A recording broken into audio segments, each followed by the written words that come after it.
5. ADAMSON and RATTA. Having delineated the Nodite antecedents of the ancestry of the secondary Midwayers, this narrative should now give consideration to the Adamic half of their ancestry, for the secondary Midwayers are also the grandchildren of Adamson, the firstborn of the violet race of Urantia. Adamson was among that group of the children of Adam and Eve who elected to remain on earth with their father and mother. Now this eldest son of Adam had often heard from Van and Amadon the story of their highland home in the north, and some time after the establishment of the second garden he determined to go in search of this land of his youthful dreams. Adamson was 120 years old at this time, and had been the father of 32 pure-line children of the first garden. He wanted to remain with his parents and assist them in upbuilding the second garden, but he was greatly disturbed by the loss of his mate and their children, who had all elected to go to Urantia along with those other Adamic children who chose to become wards of the Most Highs. Adamson would not desert his parents on Urantia. He was disinclined to flee from hardship or danger, but he found the associations of the second garden far from satisfying. He did much to forward the early activities of defense and construction, but decided to leave for the north at the earliest opportunity. And though his departure was wholly pleasant, Adam and Eve were much grieved to lose their eldest son, to have him go out into a strange and hostile world, as they feared never to return.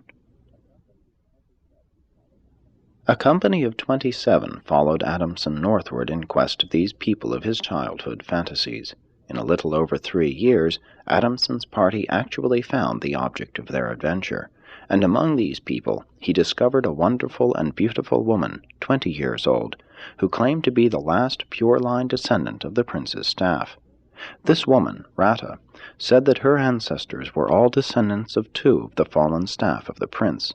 She was the last of her race, having no living brothers or sisters.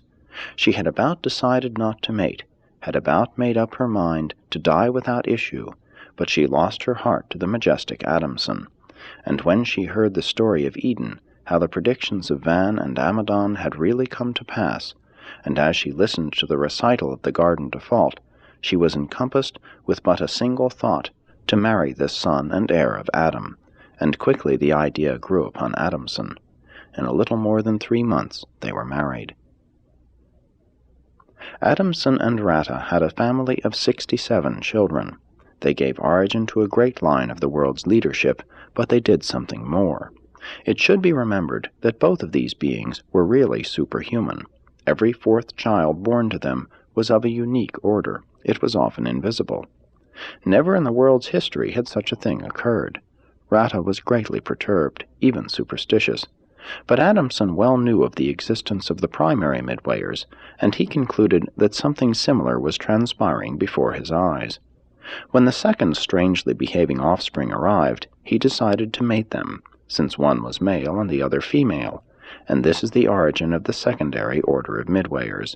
Within 100 years, before this phenomenon ceased, almost 2,000 were brought into being.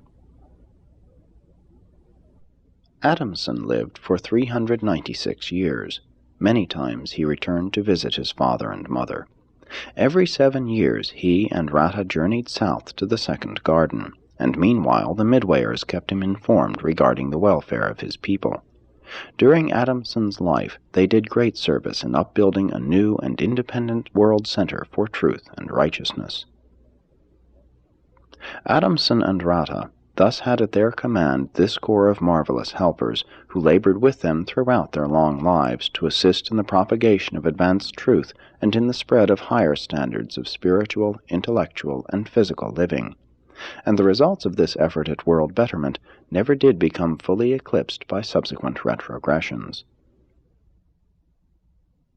The Adamsonites maintained a high culture for almost 7,000 years from the times of Adamson and Ratta. Later on they became admixed with the neighboring Nodites and Andonites, and were also included among the mighty men of old. And some of the advances of that age persisted to become a latent part of the cultural potential which later blossomed into European civilization. This center of civilization was situated in the region east of the southern end of the Caspian Sea, near the Kopet Dagh. A short way up in the foothills of Turkestan are the vestiges of what was one time the Adamsonite headquarters of the Violet race.